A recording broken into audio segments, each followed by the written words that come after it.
Nah, kalau ada yang menyatakan dalam kuliah S3, saya santai-santai aja, aman-aman aja, dado pening apa segala macam, itu masuk ke situ Pak, tanya ke psikiater ataupun ke dokter, ngapo saya ini dado pakai pening kuliah S3 ini. Itu Pak. Dekat rumah saya Pak. Berarti ada yang salah Pak dokter ya, kuliahnya kalau nggak penting. Salah gitu kan, Pak Supriyadi gitu kan. Ini Pak, karena saya ini orang psikologi gitu ya. Kalau orang kuliah S3 ini, kalau tidak pernah dia merasa kusut gitu kan, tidak ada segala macam. Nah itu tidak pernah dia senyum-senyum sendiri. Nah itu perlu dipertanyakan, itu perlu dipertanyakan. Nah, betul kan? Ya, tampilan ini perlu, ini untuk kita aja ya.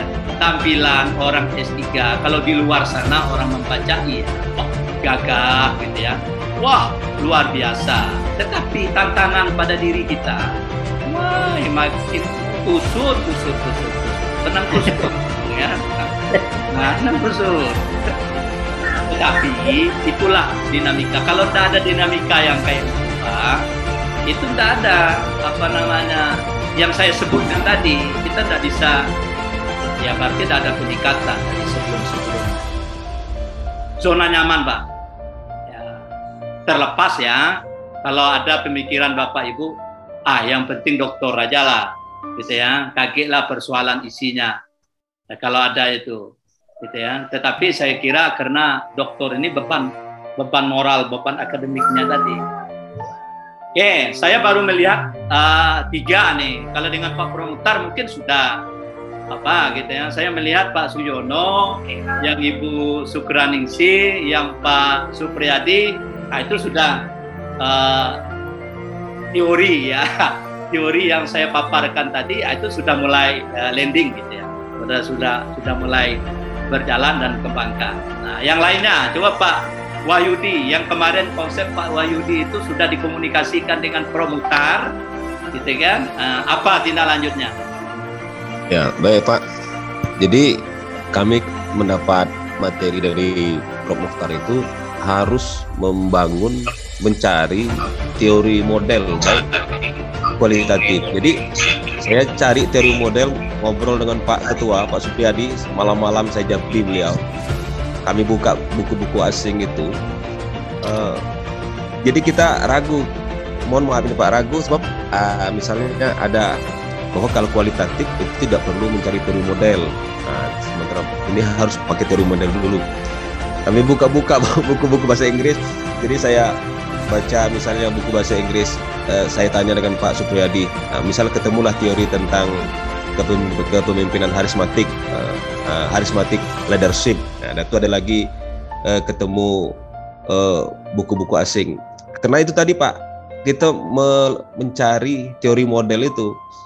Nah, kemudian saya coba buka hasil penelitian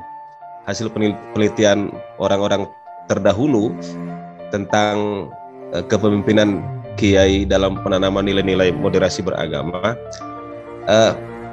Ada tulisan tapi tidak seperti itu. Hasil disertasi itu misalnya menjaga budaya organisasi di pondok pesantren. Nah, jadi dia menggunakan teori modelnya itu adalah organization culture. Nah, jadi kita kemarin tuh kebingungan soal apakah memang harus kita temukan dulu teori modelnya karena kita kualitatif. Nah, itu yang sama seperti yang disampaikan Ibu Yusra. Nah, kualitatif dia tidak menguji teori. Iya. Ya, nah tapi tetap harus ada teori, tempat sandarannya, jadi panduannya, gitu ya. Karena kita tidak menguji teori. Oke, kita tidak menguji teori. Kalau yang menguji teori itu di kuantitatif, ya, dimanapun gitu ya. Nah, tapi mungkin karena Prof. Mukhtar, beliau punya pandangan bahwa semua penelitian harus berangkat dari teori. Ya boleh aja, ikut aja, gitu ya. Jadi tadi yang Bapak sampaikan, teori model itu tidak harus persis sama dengan yang judul kita, gitu ya. Jangan Bapak tadi kalau Bapak meneliti tentang leadership, carilah teori-teori yang pernah menguji tentang leadership itu. Tadi sudah nampak tadi, teori leadership karismatik, ambil aja Pak. Ya, yang itu bingkaikan, nanti dihubungkan Pak. Jadi ada teori-teori tentang leadership yang tidak pernah diteliti di pesantren, Bapak mau meneliti di pesantren. Terutama Bapak kan mau meneliti tentang moderasi beragama. Itu kan baru Pak. Tetapi praktek tentang yang terkait dengan apa isi dari moderasi itu kan sudah ada. Penelitian-penelitian yang terdahulu gitu ya Pak. Jadi Bapak membangun teori. Jadi lanjut aja tapi tadi yang dikatakan teori model ya kan aja lah gitu ya Bu Yusra ini. Ya, teori model tadi ya, tetapi sekali lagi itu menjadi panduan kompas lah ya, menjadi penunjuk kita dalam, dan mudah-mudahan nanti menawarkan konsep kita. Oke, Pak Wahyudi, lanjut itu. Tapi maksud saya komunikasi dengan kawan-kawan itu terus dibangun, atau dengan yang lain. Jadi Bapak jangan berhenti di sini, supaya nanti perjalanan disertasi Bapak itu nanti itu memang kita kuasai dan kita bisa.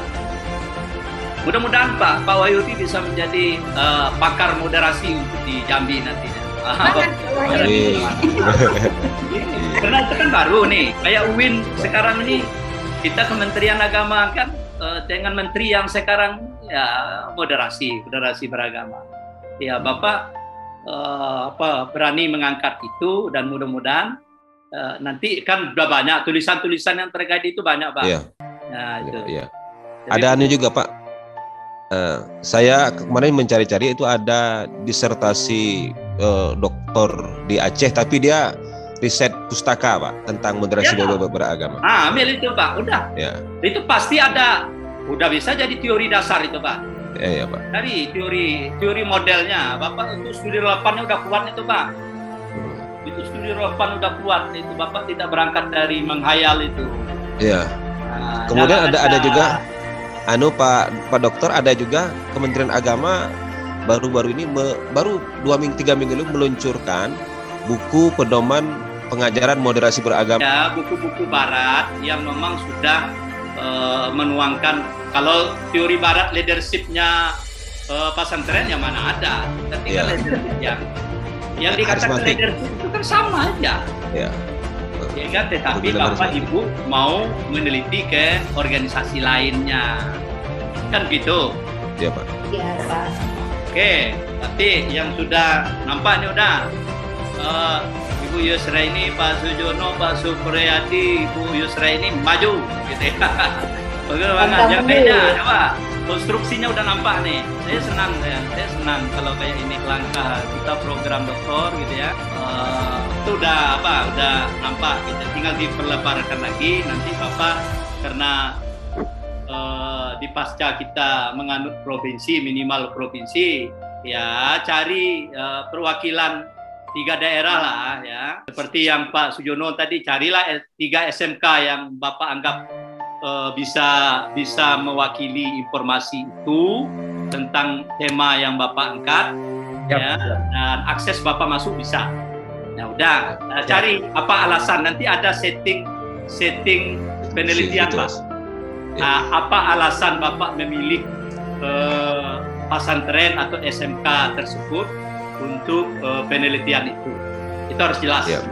Boleh izin Pak Iskandar, jadi salah satu pesantren yang akan menjadi, kami kan ada 3 pesantren, jadi salah satu pesantrennya itu ya pesantren di Tungkal Al-Baqiyatus Sholihah. Pesantren ini dia tidak jauh dengan kelenteng, gereja, kemudian vihara dengan sekolah Saperius.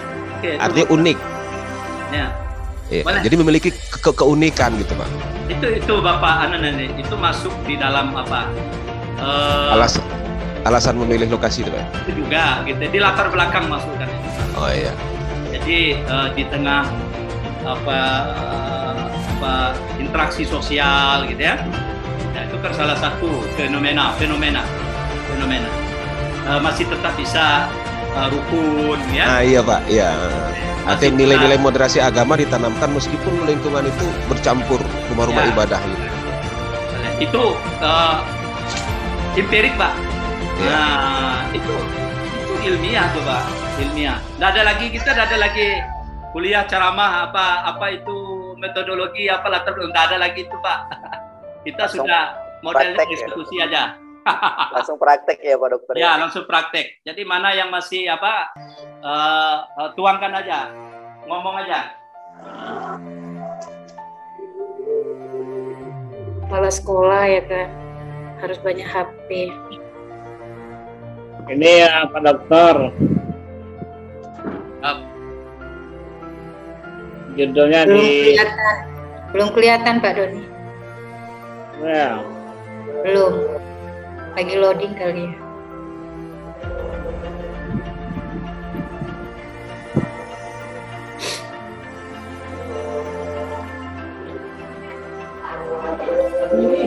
yang satu lagi Pak Subradi. Banyak HP palsu, banyak nomor palsu. Nomor berapa Pak Doni pakai? Oh, 1. Yang di atas. Nah, baru. Udah masuk.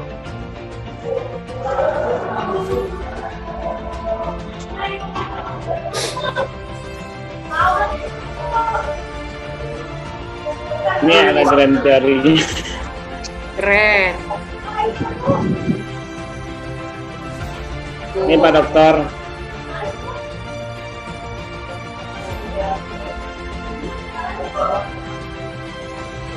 Manajemen personalia. Ini apa? Mau kemana nih? Ini judulnya. Pengembangan karir di madrasah tenaga pendidik dalam Tenaga pengembangan karir. kependidikan enggak Pak Doni? Tenaga kependidikan. Jadi gini, ini Pak.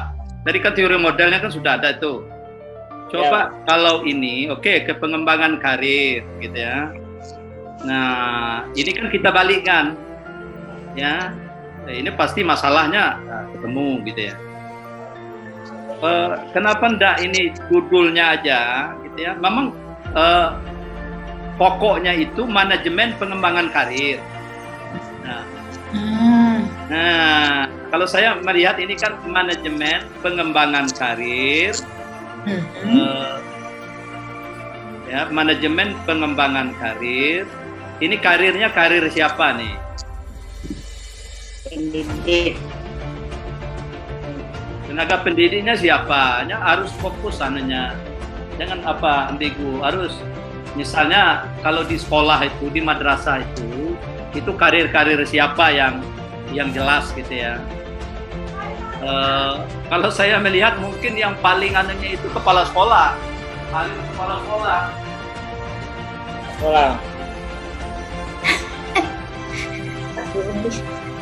Ada yang Manajemen personal. kepala sekolah itu nggak ada yang gitu. Selama ini saya lihat kalau untuk di pasca kita entahlah ya. Itu bagus itu. Jadi manajemen pengembangan karir, ya.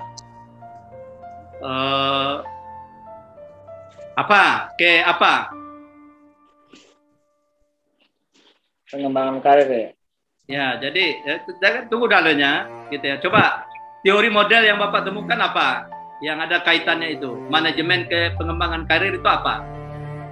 Ini ya dari ujung dari terakhirnya perencanaan dan pengembangan karir ya. Dari SDM, perencanaan sumber daya manusia, penarikan personalia yang dibutuhkan, seleksi, kemudian pengenalan dan orientasi, pemeliharaan dan kesehatan dan keamanan. Ujungnya nanti perencanaan dan pengembangan karir Pak Dokter. Ini Bapak dapat dari mana itu? Dari model judulnya. Oke, ke bawahnya kompensasi jauh saya lihat.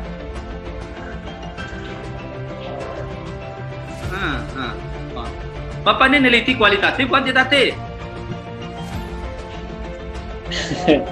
Ini kuantitatif nih.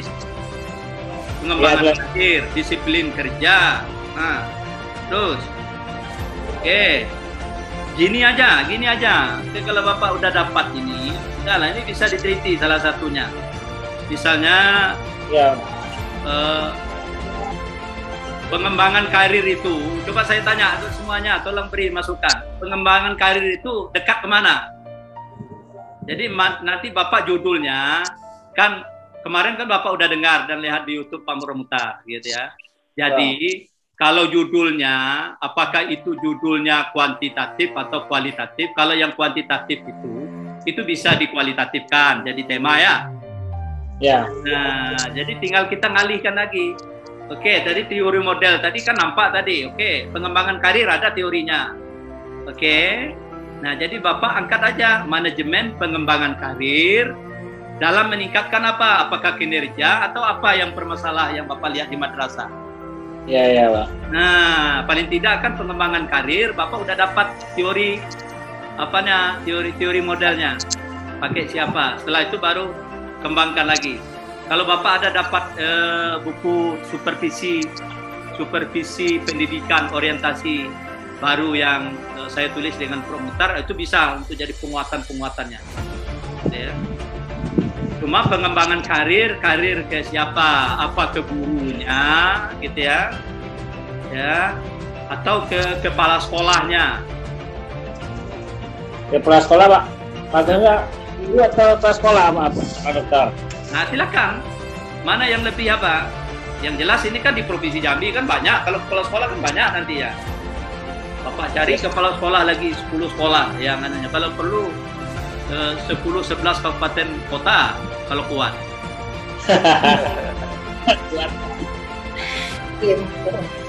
Ya, oke.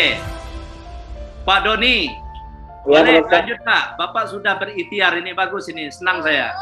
Ini luar biasa nih. Jadi, dan inilah pola yang saya lakukan.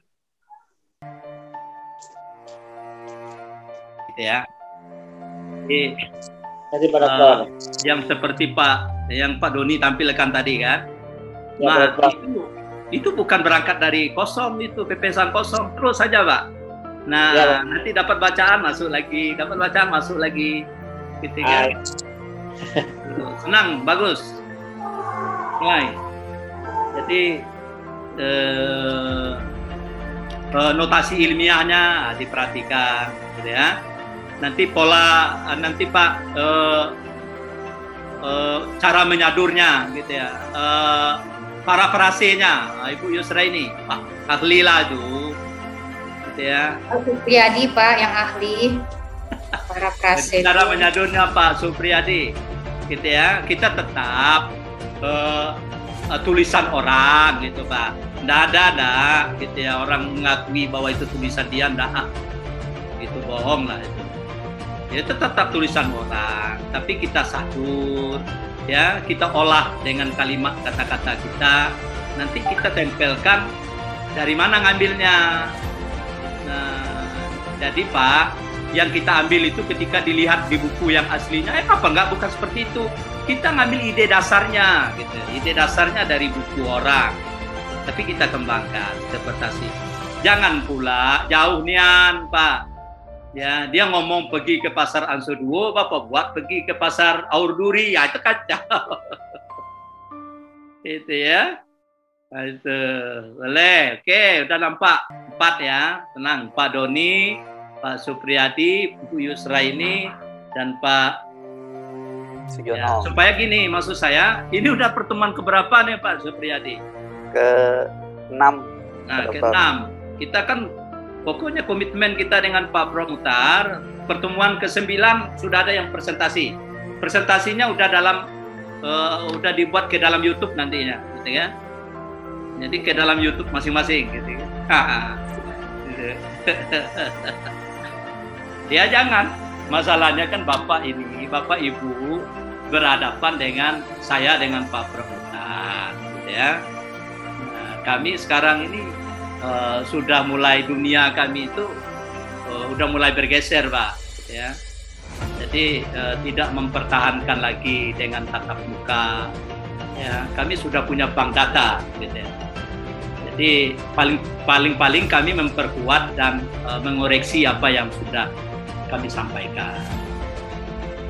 Oh, kalau ada yang berbeda, iya Pak Supriyadi dengan saya berbeda lah Pak. Saya dengan Pak Pramutar ya berbeda lah, gitu ya. Tapi kan ada kesamaan. Jadi kita jangan terpaku harus A yang sama. Gitu ya. Nggak ada dosanya Pak, nggak ada haramnya. Gitu ya. Yang haram itu kalau Al-Quran hadis ya itu ya haram keyakinan kita ya. Oke. Lanjut, yang lainnya. Ayo, teman-teman, semangat, semangat. Coba Pak Doni tampilkan yang Pak Doni lagi kembali. Saya kira kalau ada kawan-kawan itu kan banyak itu. Silakan yang lain ambil perspektif Pak Doni sudah ngambil perspektifnya pengembangan karir, titik. Nah, yang lainnya bisa yang kawan-kawan yang lain ngambil ide itu.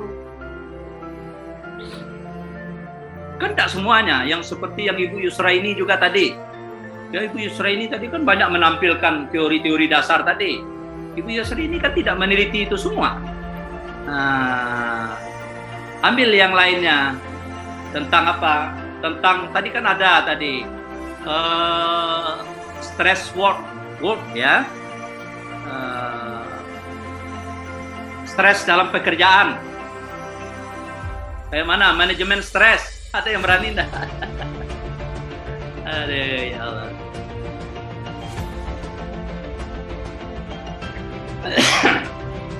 Oke, ada yang lain? Pak Prof bergabung ya, Dem? YouTube-nya Pak Prof itu. Nah, jadi yang terkait dengan mana yang Bapak Ibu bisa pahami, interpretasi, itu diskusinya di YouTube itu, di komen itu munculkan, Mbak.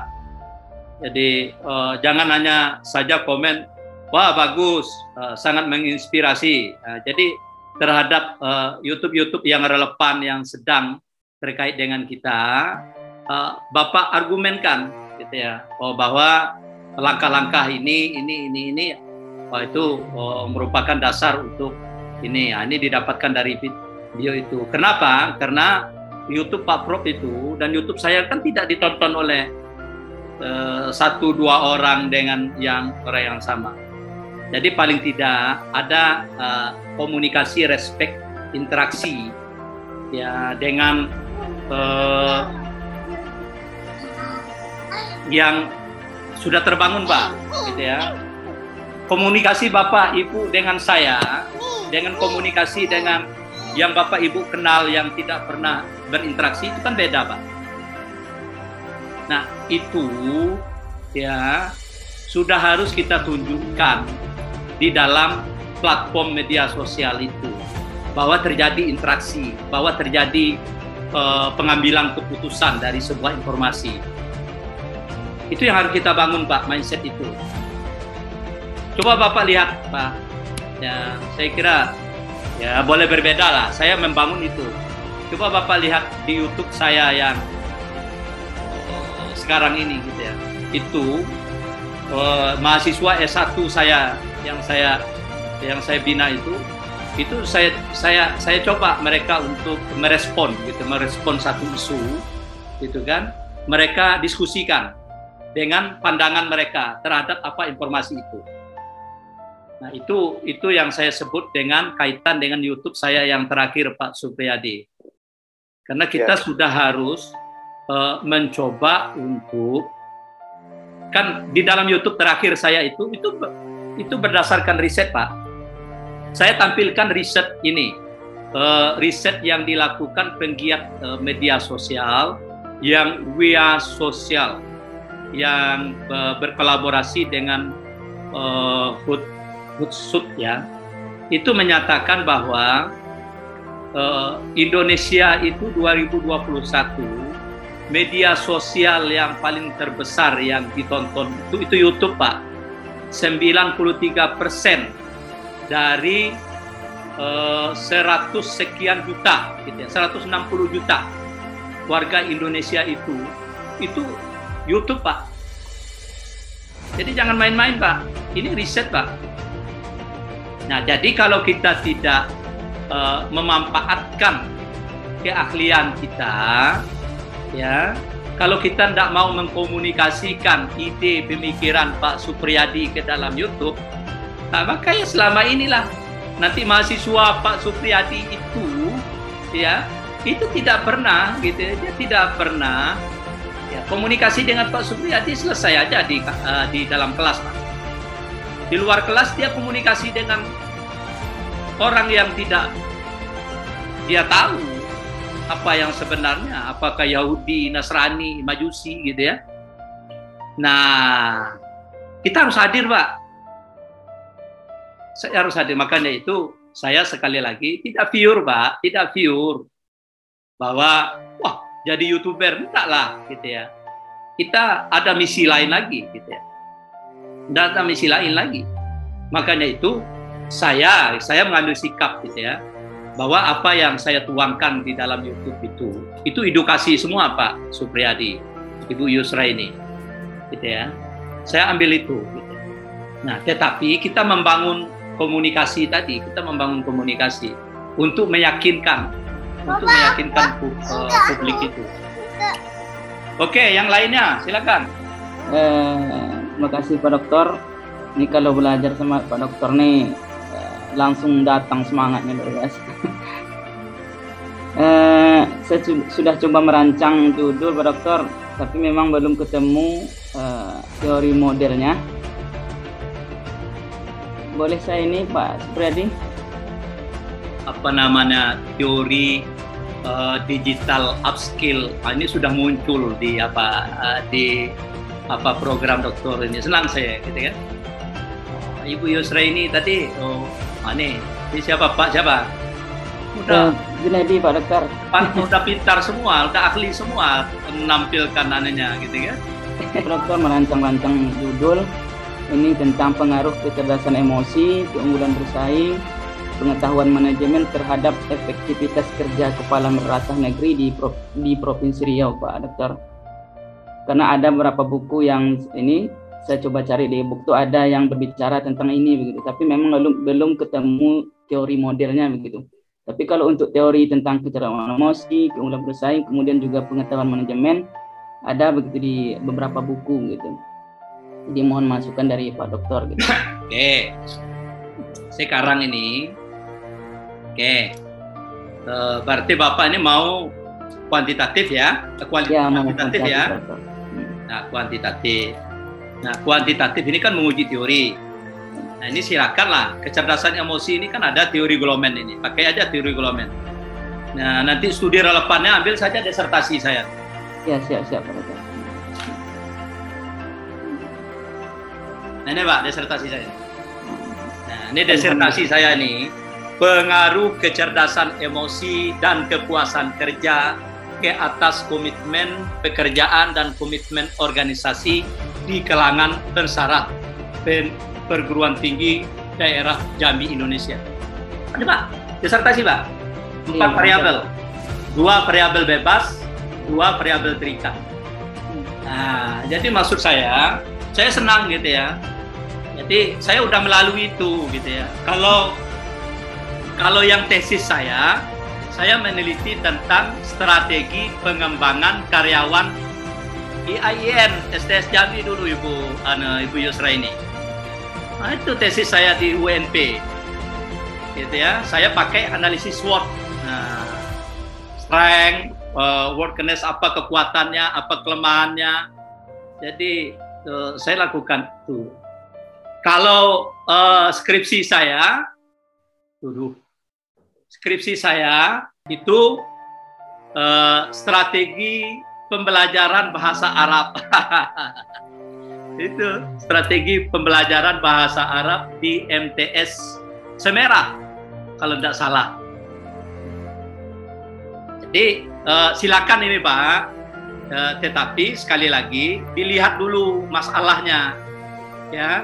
Makanya itu perlu masalah dasar yang mau dilihat di kepala madrasah ini, gitu ya. Jadi dilihat dulu pengaruh. Jadi kira-kira ada enggak penelitian yang terkait dengan kepala madrasah ataupun kepala SMA, gitu ya, yang meneliti tentang hal-hal yang terkait seperti ini, gitu ya. Coba dilihat keunggulan bersaing itu apakah bisa jadi variabel? Pernah ada variabel itu enggak, gitu ya? Iya. Itu apa teori dasarnya, teorinya, indikatornya apa? Pengetahuan manajemen itu apa, gitu ya? Tapi kalau efektivitas kerja saya kira ada. Tapi ini mungkin udah jenuh juga lah. Efektivitas kerja, kinerja itu kan udah jenuh. Coba Bapak cari inilah variabel stres kerja bisa, Pak. Iya, Bapak. Stres kerja bisa. Tapi gini. Kalau Bapak, karena ini kan manajemen, Bapak cari terhadap komitmen kinerja, komitmen inilah komitmen, Pak, komitmen pekerjaan. Untuk yang Y-nya, Pak, ya? Ya, yang Y-nya, komitmen pekerjaan. Nah, cari indikator. Komitmen kan banyak itu. Komitmen itu banyak teori dasarnya. Komitmen organisasi itu kan banyak. Komitmen anehnya. Coba cari yang terbaru. Kalau saya itu kan udah lama penelitian saya.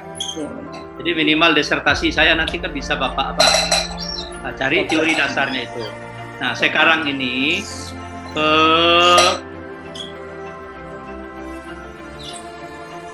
ini aja, Pak. Bapak tambah gini aja. Pengaruh kecerdasan emosi. Tambah satu lagi, itu ada teorinya banyak, Pak. Stres kerja, ambil teori yang Ibu apa tadi? Ibu Yusra ini tadi. Tadi ada stres kerja tadi. Stres pekerjaan.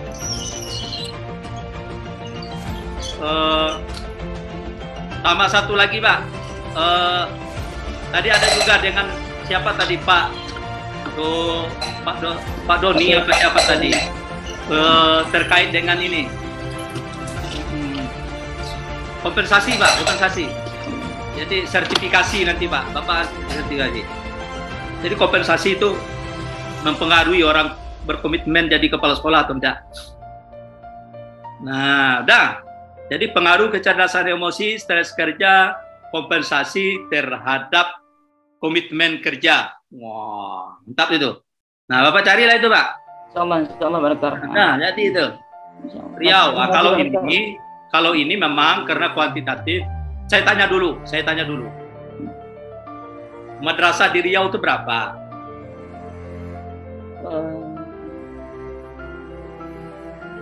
Belum lihat data juga, kalau kuantitatif ini perlu juga nih.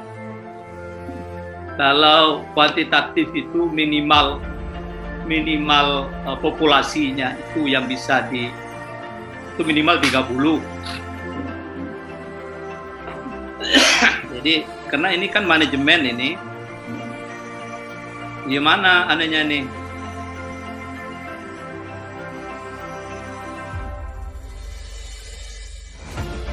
Pak Supriyadi tadi teliti tentang siapa, Pak Supriyadi?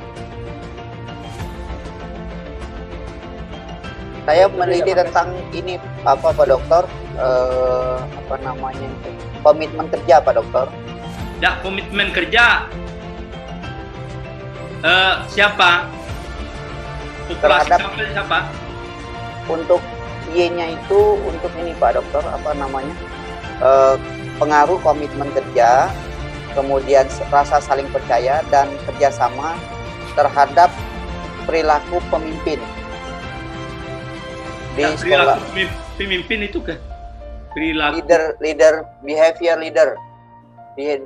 behavior. Ya, maksud saya yang menjadi sampelnya siapa nanti? Oh, itu pimpinan perguruan tinggi, Pak Dokter. Ya, kalau pimpinan perguruan tingginya cuma 5 orang, nggak bisa, Pak. Ini kan kuantitatif. dia harus misalnya kalau kita neliti guru itu kan sampai 100 orang yang akan menjadi sampel sampai 300 orang yang akan mengisi kuesioner kita. Jadi kalau kuantitatif itu minimal populasi sampel itu 30. Itu coba buka buku kuantitatif. Nah, cari ya misalnya kalau yang Provinsi Riau nih ada, saya kira ada cukup itu sampai jadi semua kepala sekolah di provinsi itu jadikan sampel semua nih Pak. Siapa nih? Insyaallah Ustaz. Nah, ya oke, silakan. Jadi sampel itu ya, sampel populasi itu minimal 30. Ya, bahkan harus lebih ya. Nah, maka cari di judulnya misalnya contoh, kalau kita neliti, saya dulu kan neliti tentang dosen Jambi dan Indonesia. Jadi dosen UIN, dosen itu kan nanti dikarenakan banyak, maka disampelkan, ada perwakilannya. Nah, kayak Pak Supriyadi itu pemimpin, gitu ya. Nah, itu harus dilihat siapa yang menjadi anunya. Kalau Bapak mau melihat perilaku pemimpinnya, ya, tetapi Bapak aja dosen. Nah, dosen menilai perilaku pemimpin boleh, Pak. Jadi yang Bapak teliti itu dosen. Bapak edarkan ke kuesioner dosen, kayak mana dosen itu memandang perilaku kepemimpinan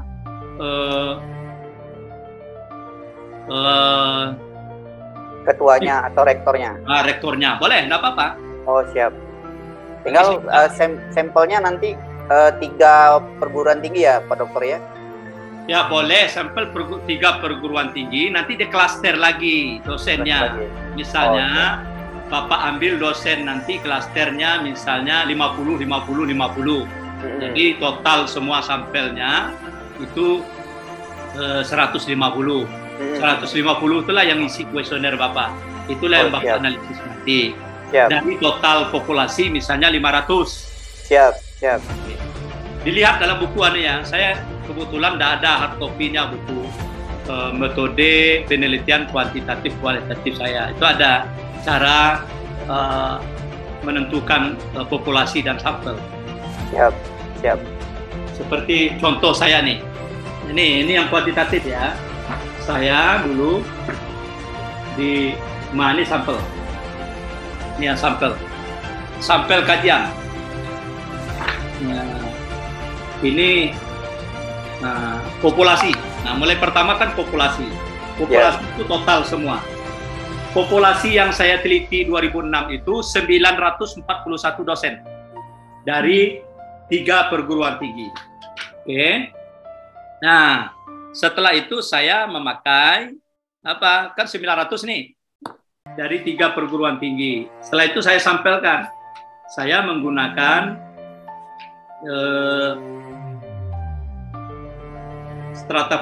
stratified random sampling, jadi acak ya, maka terdapatlah menjadi berapa dari 900 itu. Dilihat ada anunya Pak, ada tabelnya.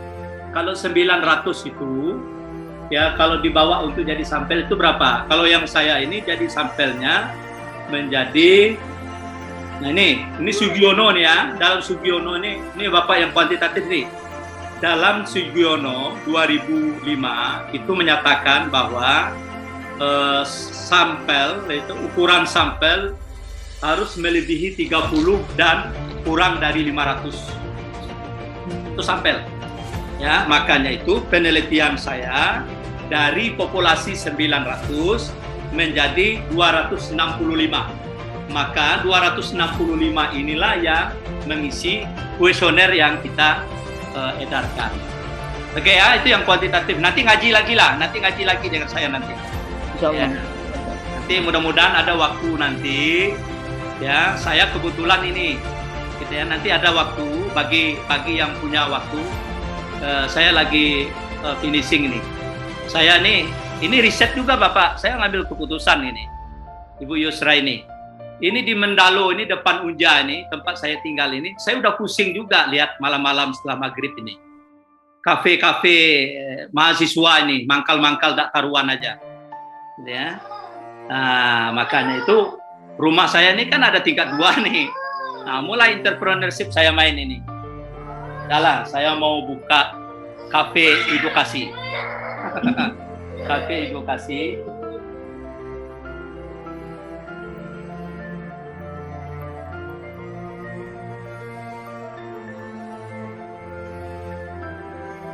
Gimana Bapak Ibu menilai? Silakanlah Bapak Ibu nilai kayak mana cara saya berpikir dan bertindak gitu ya. Jadi saya kan melihat nih, ini ada masalah nih. Aduh, kalau kayak ini mahasiswa, orang tuanya melepas mereka gitu ya tanpa kontrol, ini loss. Jadi mereka kan mangkal di kafe-kafe itu, sudah maghrib itu, bukan belajar Bu, Bapak Ibu, sampai jam-jam 11 malam. Kerjanya apa? Di kafe itu disediakan kartu batu dom gitu ya, antara laki-laki, perempuan, bercengkrama, gaya sekarang lah Pak. Ya, saya kosong gitu ya. Kosong Pak, tidak ada manfaatnya untuk kehidupan mereka, tidak. Maka saya ambil ini, ya makanya itu di sisi making ini Pak. Nah, dan termasuk saya komunikasi dengan Bapak Ibu nih. Udahlah, saya akan buat, gitu. Ini adalah bentuk pengabdian atau keilmuan saya menjawab keresahan ini. Saya akan buat kafe edukasi yang muatannya nanti di situ ada bedah buku. Ya, jadi mahasiswa dan orang umum yang ke sini itu bukan pergi minum-minum di sini, ya. Tapi saya kemas Ibu Yusra ini. Ini sudah saya rancang nih anunya, profilnya. Kafe edukasi Kawadaun. Lokal wisdomnya. Jadi kan ada YouTube saya tuh. Nah, nanti akan saya sediakan sayanya. Jadi ada lokal wisdomnya. Ada kampanye di situ. Dan nanti juga akan saya sediakan, gitu kan, waktu-waktu khusus untuk coaching klinik. Nah, bagi orang yang kebingungan dalam membuat proposal, mencari judul, melanjutkan penelitian, analisis data. Nah, ayo, gitu kan, bagi yang mau ngaji dengan Pak Iskandar ke tempat ini, nah saya sediakan, gitu. Ya Bu Yus. Pak Supriyadi. Jadi ada tempat ngaji nantinya kan. Nah, itu. Mantap itu Pak Dokter. Pak, kalau yang berkaitan dengan itu bukan buat skripsi, bukan buat tesis, bukan buat disertasi gitu ya. Tetapi memang ngaji gitu ya. Nah, yang seperti kita ini. Kenapa? Karena melalui kuliah, ya melalui bimbingan. Kalau yang bukan expertnya atau itu sekedar aja. Tetapi kalau kita ingin mendalami terhadap apa yang kita tulis, kasusnya, gitu ya. Nah, saya kira kalau kita tahu jalan, ya, tahu fokusnya, enak Pak, jadi dia. Nah, saya mau buat itu dan mudah-mudahan nanti akan launching. Maka salah satu sponsornya ini program dokter ini sponsor ini. Kita mengkampanyekan, meluruskan gitu ya, meluruskan jalan anak-anak ini. Saya lihat ya Ibu Yusra ini kan hari-hari juga lihat ya, kalau ada yang lewat malam-malam di depan Unja ini, kalau saya risih gitu ya, saya risih. Ini tidak benar ini, gitu ya. Kalau hanya sekedar makan lapar itu kan wajar, tapi kalau dia sudah mangkal duduk sampai 2-3 jam hanya sekedar main-main, padahal 2-3 jamnya itu kalau dia mendapatkan informasi yang berhubungan dengan peningkatan keilmuannya, peningkatan tentang kuliahnya, wah itu luar biasa gitu. Jadi waktunya tidak habis begitu saja. Saya tidak tahu lah apa pikiran Bapak Ibu, ngapa Pak Dokter udah lari ke sana pula, gitu ya. Nah, itu salah satu bentuk pola saya berpikir, bertindak, gitu ya, tetap berdasarkan riset penelitian. Jadi kalau kita mau pakai teori modelnya juga banyak teori modelnya ya. Oke, sudah 5. Nah, senang saya. 5 tadi fokus saja. Bapak jangan lari lagi dari situ, fokus saja terus, gitu ya. Oke, lanjut lagi, 10 menit lagi lah, 10 menit lagi. Yang lainnya, yang masih yang masih kesulitan ya teori model tadi komunikasi dengan yang Pak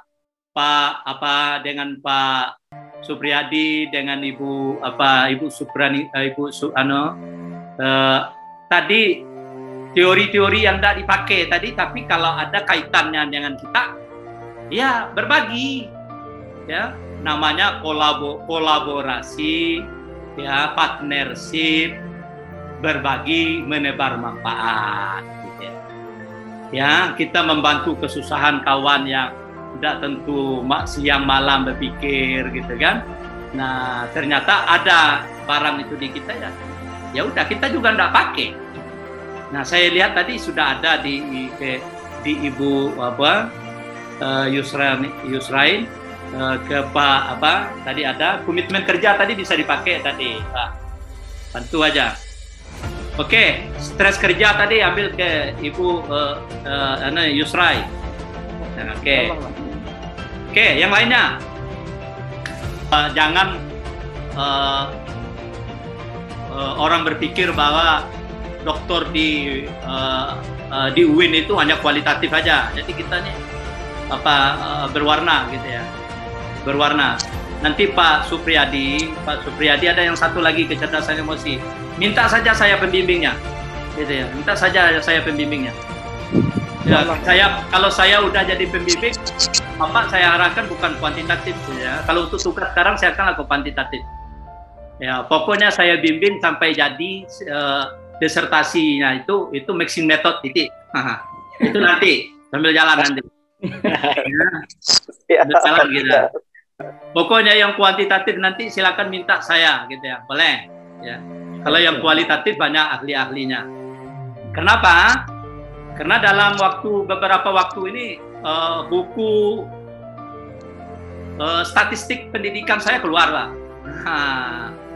Itu dengan menggunakan tiga langkah analisisnya. Satu dengan manual, ya, dua dengan SPSS, tiga dengan uji program. Nah, itu. Nanti analisis datanya kita tidak manual, Pak. Ya, Pak Supriyadi. Nah, nanti makanya itu mudah-mudahan kafe edukasi saya ini jalan, gitu ya. Nah, silakan nanti analisis datanya. Ayo, bukan Pak Iskandar yang buat, gitu ya. Tapi nanti dikuasai gitu, dikuasai cara anehnya. Jadi Bapak jangan pikir Bapak bukan orang ahli statistik gitu ya. Nah, tapi kita cari expert statistiknya nanti. Nah, jadi Bapak tahu alurnya bagaimana. Saya juga bukan ahli statistik, tapi saya tahu hasilnya seperti ini kenapa, gitu ya. Kenapa seperti ini sampelnya, nah, saya tahu, gitu ya. Andaikan juga nanti untuk yang kuantitatif nanti bukan saya yang jadi pembimbingnya, ya nanti saya jadi pembimbing ketiganya gitu ya. Saya akan support Bapak Ibu gitu ya. Pokoknya kita tidak pada posisi beli disertasi, kita tidak pada posisi yang ada pihak ketiga lah gitu ya. Memang kita sendiri. Kalian Bapak Ibu, sama-sama Bapak Ibu waktu luang dosennya atau mata kuliahnya tidak ada ketika Bapak berada di Zoom ini, udah buka diskusi anunya tadi gitu ya. Nah, enggak, saya mau nyampaikan support aja. Sekarang apa bedanya Bapak bisa diskusi, ada Pak Iskandar, ada Pak Mukhtar, Bapak enggak. Kalau Pak Iskandar, Pak Mukhtar, dosen yang lain enggak ada, Bapak enggak bisa diskusi. Ada apa nih? Ya, enggak keluaran, udahlah. Kalau kayak itu kita masih bergantungan. Enggak masuk teori apa? Pendidikan orang dewasa. Pendidikan orang dewasa enggak masuk, apalagi doktor gitu ya. Kayak Pak Supriyadi ini kan sudah ngolah-ngolah mahasiswa gitu kan. Kok di sini gitu. Makanya itu maksud saya dengan Pak Iskandar dengan Prof Mukhtar ini kelas media kita bersama. Enggak ada segan-segan saya malu. Enggak ada itu. Itu explore kita apa. Karena ini nanti menyangkut ke pertanggungjawaban ilmiah kita. Apa itu komunikasi? Ya, komunikasi kita, decision making kita, critical thinking kita, analytic thinking kita, kreativitas kita, masuk semuanya. Tambah yang saya sebutkan lagi yang terakhir dan mainan orang sekarang. Apa itu? Digital upskill gitu ya. Nggak ada gitu ya. Bapak Ibu ini ngambil S3 nih tidak bisa buka laptop, tidak bisa buka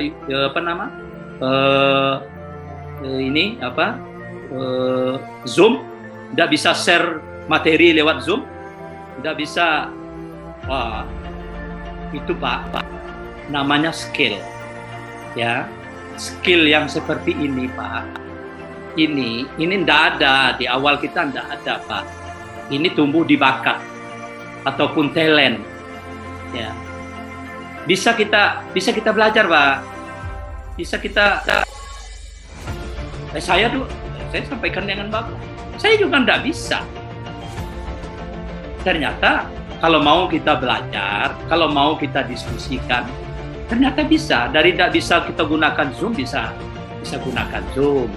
Ya, dari tidak bisa kita share materi lewat Zoom, kita bisa share. Itu Pak, namanya kita meningkatkan skill digital kita Pak. Nanti bagi yang kuantitatif nanti Bapak kalau diskusi dengan saya gitu ya, karena kalau lewat ini kan waktu kita singkat. Bapak bisa menganalisis data lewat SPSS Pak, lewat program gitu ya. Jadi kuesioner yang sudah kita edarkan kita masukkan ke dalam SPSS ya, tidak sampai 1 detik hasilnya keluar. Bapak sudah bisa menginterpretasi. Oh, ternyata ada, rata-ratanya, min-nya seperti ini. Oh, perbedaannya seperti ini. Oh, korelasinya seperti ini. Pengaruhnya seperti ini. Oh, itu terbaca dari angka-angka. Oke ya? Ada lagi yang perlu kita diskusikan? Oke. Baik, teman-teman. Cukup sepertinya Pak Dokter. Ya, yang jelas saya sekali lagi apresiasi gitu, senang gitu ya, senang. Yang saya pusing itu kelas S2 saya, aduh pusing saya gitu ya, tidak nyambung gitu. Wah, tapi terus sananya gitu ya, karena mungkin kemampuan dari S1-nya kalau kita nih saya lihat hidup gitu ya, dan sudah ada yang mengambil keputusan dan langkahnya udah jauh, udah benar gitu ya Pak. Kalau Bapak melakukan ini, harusnya rata-rata orang-orang S3-nya itu tidak mau Ibu Yusra ini, tidak mau susah-susah di awal. Nanti dulu lah, yang kayak ini bukan untuk saat sekarang, itu di semester 3 nanti.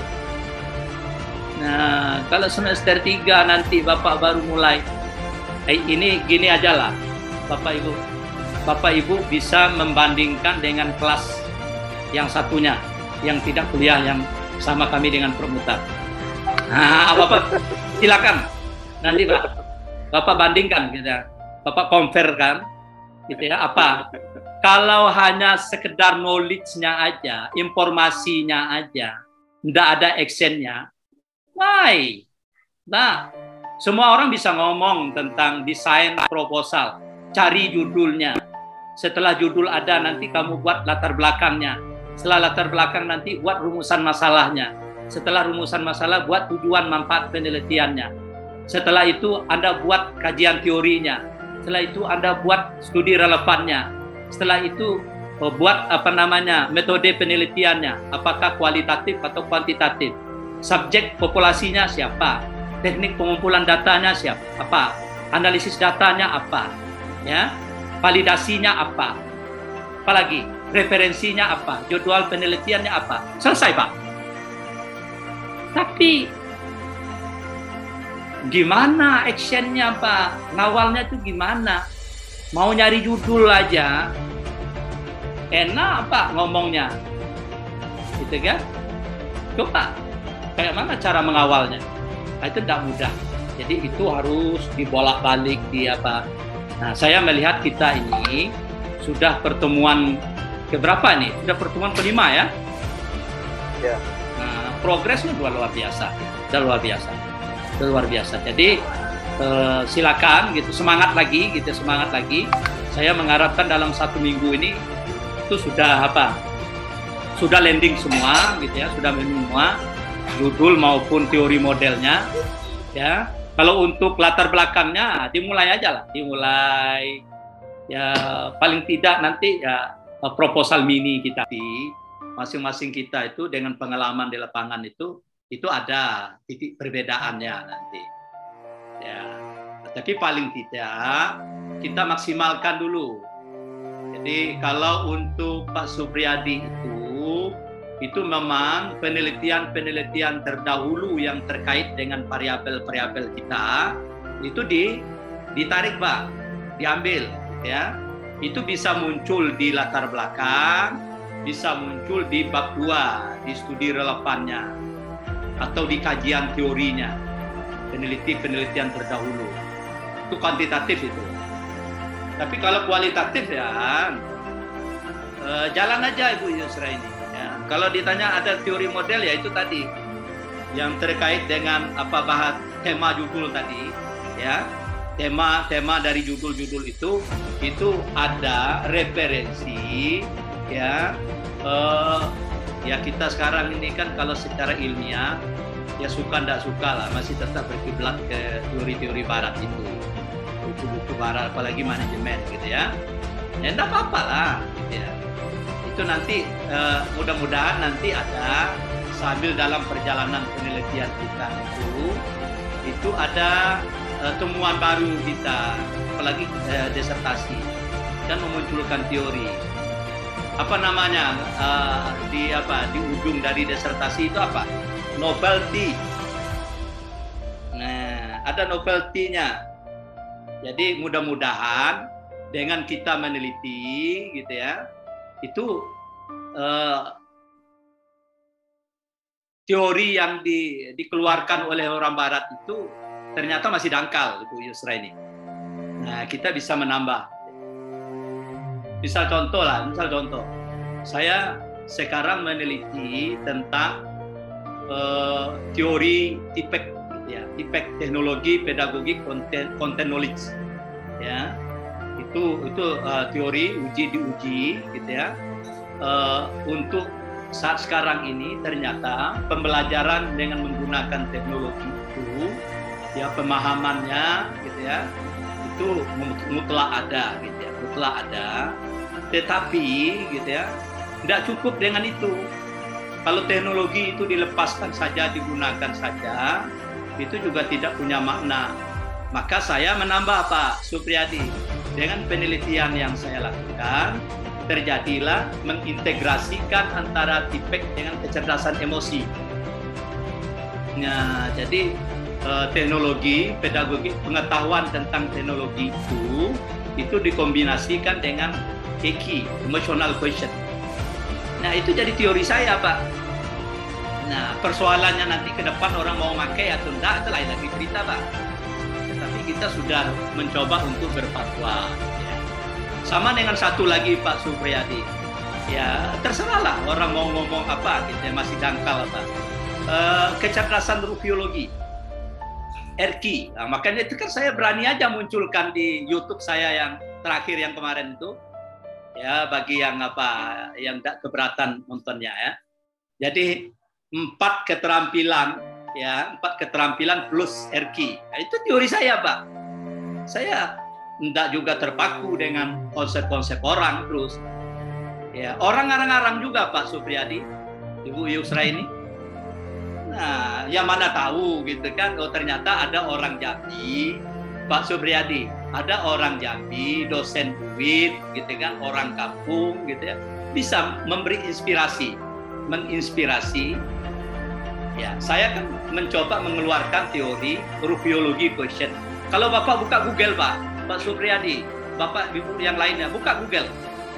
Bapak buka kecerdasan rupiologi, Bapak tidak ketemu tulisan orang. Yang ada tulisan Dr. Iskandar. Nah, itu saya katakan, saya lagi apa sekarang nih? Saya lagi mempersiapkan untuk HKI, hak kekayaan intelektual. Nah, saya mencoba bahwa RQ itu adalah kerangka mengintegrasikan intelektual, karena intelektual, emosional, spiritual itu, tapi digerakkan oleh ruh tadi. Yang selama ini kita lebih terpengaruh dengan Barat itu asumsi saya. Ya, tapi saya berdasarkan dari Al-Quran dan hadis dan termasuk pengembangan dari para pakar-pakar. Ya, jadi berkembang terus gitu ya. Jadi kalau dibawa ke dalam proses penelitian, ya sudah melakukan penelitian. Kenapa? Karena setiap hari kita kan berhadapan dengan masalah, Pak. Jadi makanya itu walaupun tidak formalistik yang untuk persyaratan kesarjanaan, tetapi tetap gitu ya.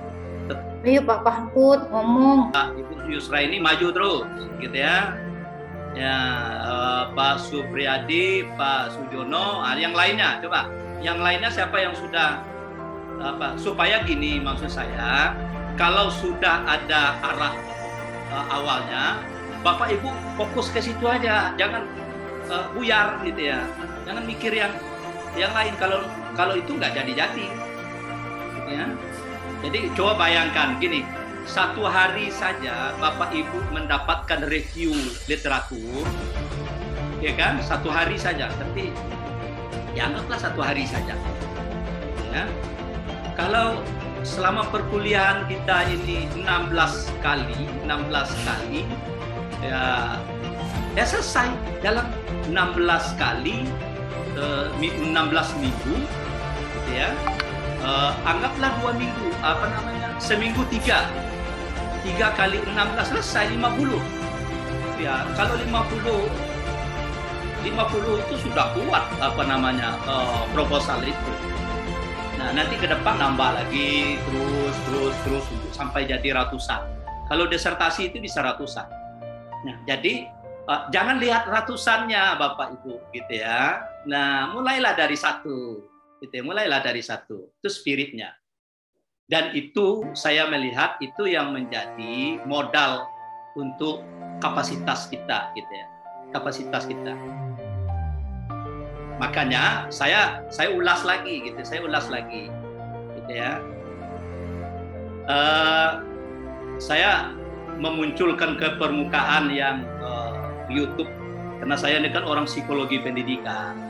Yang saya pikirkan, yang sudah saya lakukan itu berkolerasi dengan Bapak itu silakan, itu pilihan ya.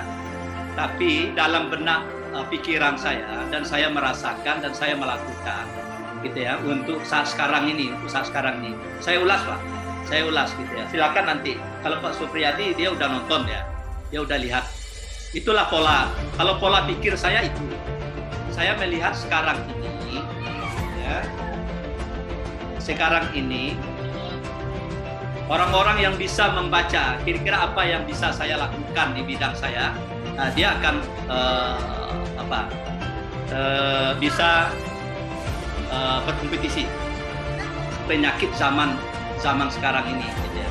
Bapak suka atau tidak suka, percaya atau tidak, ini sudah diteliti oleh Profesor Fisika ya, Muhammad Nazar ya, dia menyatakan bahwa di era abad 21 nanti penyakit yang muncul itu adalah penyakit mental, yaitu depresi, stres gitu ya.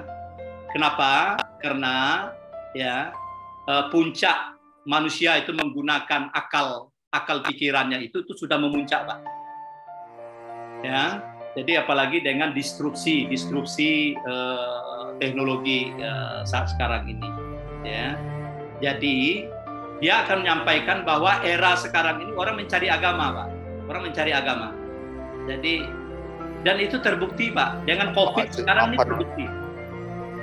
Dengan COVID sekarang ini terbukti bahwa tidak ada satupun ilmu perjalanan logika ilmiah itu dengan COVID 2 tahun sekarang ini terbantahkan Pak. Nah, jadi orang-orang ilmuwan itu merasa dia tidak berarti di dunia ini, maka stres dia. Jadi profesor-profesor yang ahli-ahli itu ternyata ilmunya tidak ada apa-apa. Yang ahli virus, yang ahli kedokteran, yang ahli lah, dia menyatakan ahli. Ternyata tidak ada apa-apanya dengan dunia ini. Oke, nah makanya itu minimal kita menekuni di bidang kita. Dan itu Pak Supriyadi, Ibu Yusraini, itu tidak boleh untuk kita saja saat sekarang ini, gitu ya. Kan kalau dalam Al-Quran, dalam Islam itu ternyata besar manfaatnya. Gitu ya. Kalau andaikan kita tahu, kita punya pengalaman, gitu ya. Walaupun satu ayat, gitu ya, kita menyampaikan, tapi kebenaran ya, itu bermanfaat. Nah, jadi ternyata itu Pak Supriyadi, yang saya pahami teori yang berkembang sekarang ini, itu yang namanya konten kreatif, gitu ya. Jadi Pak Supriyadi itu mulailah mempetakan passion Bapak itu, apa kira-kiranya yang bisa saya jual. Nah, itu kalau bahasa kasarnya. Karena Bapak ini kan mau calon dokter, gitu ya. Apa yang bisa saya jual ke masyarakat, gitu, ke publik ini, ya. Tapi dengan menggunakan sosial media, Pak. Nah, kompetensi itu wajib ke depan. Siapa yang tidak punya kompetensi itu, tidak ada yang punya yang bisa disampaikan, ya siap-siaplah, Pak. Kita dalam selimut, ya, tidak akan dikenal orang, gitu ya. Misalnya contoh, tadi saya senang tadi yang ditampilkan Ibu Yusraini tadi. Dan itu saya kira itu akan menjadi konten Ibu Yusraini yang bisa kita kembangkan dengan keahlian kita, dan itu akan kita munculkan ke permukaan. Itu satu, Pak. Nah, yang kedua, gitu ya, itu yang decision making dan komunikasi. Ya, selama ini kan kalau sebelum COVID kita masih bertahan bahwa pengambilan keputusan itu, gitu ya, kalau tidak tatap muka, tidak ketemu, komunikasi itu rasa-rasa tidak apa. Ya, ternyata hari ini itu Bapak Ibu tidak ada harus ketemu tatap muka dengan Pak Iskandar, dengan Pak Prof. Bapak Ibu menetapkan mencari ya untuk sebuah proposal itu. Kalau kita pikirkan waktu, ya kalau saya lah ya, pengalaman saya waktu mengajukan cari judul disertasi itu, ya sampai 10-20 kali ketemu dengan promotor. Nah, coba bayangkan, dengan sekarang ini berarti teknologi tadi sudah menyatu, gitu ya. Nah, itu tetap, gitu ya. Nah, yang ketiga, saya mengambil bahwa critical thinking, analytical thinking, creative thinking. Ternyata tiga ini paralel, Pak. Jadi orang-orang yang peka, sensitif, ya respect, itu kritik, Pak. Dia tidak mau menerima secara bulat-bulat. Dia cari kebenarannya, beritanya, hoaknya, grand teorinya, yang seperti Bu Yusraini tampilkan tadi. Itu kritikal, Bu. Langkah Ibu punya kemampuan critical thinking. Oke.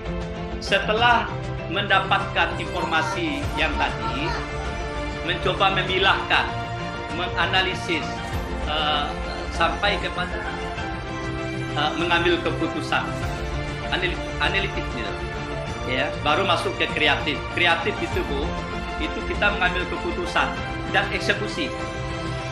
Jadi maksud saya, Bapak Ibu dalam posisi mencari masalah, mencari referensi, mencari judul, itu tiga pola berpikir itu paralel berjalan. Kemampuan itu wajib, Pak. Saya melihat lakukan itu, gitu ya. Jadi jangan Bapak Ibu menggantung, gitu ya. Kalau Bapak Ibu menggantung, tidak sampai kepada eksekusinya, maka Bapak Ibu tidak bisa ngambil keputusan, ya. Bapak Ibu tidak bisa berkomunikasi. Jadi kalau masih ada Bapak Ibu yang mutar-mutar apa ya, nah itu konsep yang saya sampaikan kepada Bapak Ibu itu belum masih ngawak, gitu ya. Belum putus maripatnya, gitu kan. Gitu. Jadi, ya, makanya itu saya sebut tadi decision making, pengambilan keputusan, komunikasi, critical thinking, analytic thinking, creative thinking. Ternyata bisa implementasi, Bu, Bapak, ya, dan itu rasional, gitu ya. Oke, itu 3. Yang keempat, gitu ya, yang namanya yang perlu itu adalah digital upskill, gitu ya, peningkatan keterampilan digital. Itu sudah ada di Bapak Ibu, gitu ya. Tapi kadang kan kita nggak tahu bahwa itu apa. Bahwa kita bisa menggunakan Zoom, kita bisa seperti Ibu Yusraini tadi ya. Saya kembali saja sebagai contoh, bisa menampilkan apa yang dicari tadi. Bisa mempresentasi, bisa mengetik di Word, ya, bisa di Excel, bisa menggunakan YouTube. Pak Brok suruh tonton YouTube Bapak segala macam. Jadi saya mengambil langkah itu, Bapak Ibu. Ya, jadi dan itu kita tidak bisa lepas dari apa yang saya sebutkan tadi. Tetapi ingat, kelimanya, plusnya, rupiologi passion, Pak. Jadi kalau melupakan Tuhan, melupakan potensi yang Tuhan berikan kepada kita, juga tidak ada berarti, tidak ada apa-apa, Pak. Tetap jenuh, gitu ya.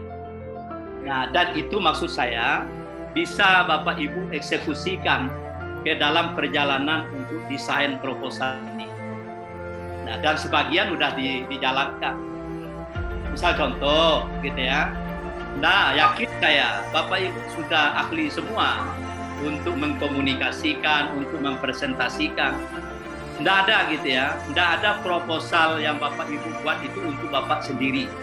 Harus bisa dikomunikasikan, harus bisa diambil keputusannya, gitu ya. Harus dikritik, harus dikembangkan, ya. Ide-idenya. Makanya Bapak Ibu, saya ini kalau dilihat ke untuk apa lagi, gitu ya. Saya ini kan sama saja seperti Bapak Ibu. Saya masih diobok-obok juga oleh pembimbing saya. Saya kan ambil S2 Magister Hukum. Ya, sudah seminar proposalnya sudah. Gitu ya. Saya nunggu ujian hasilnya lagi. Sekarang ini sama seperti Bapak Ibu. Ternyata ilmu doktornya ndak anu juga, Pak. Kalau berhadapan dengan pembimbing, itu biasa.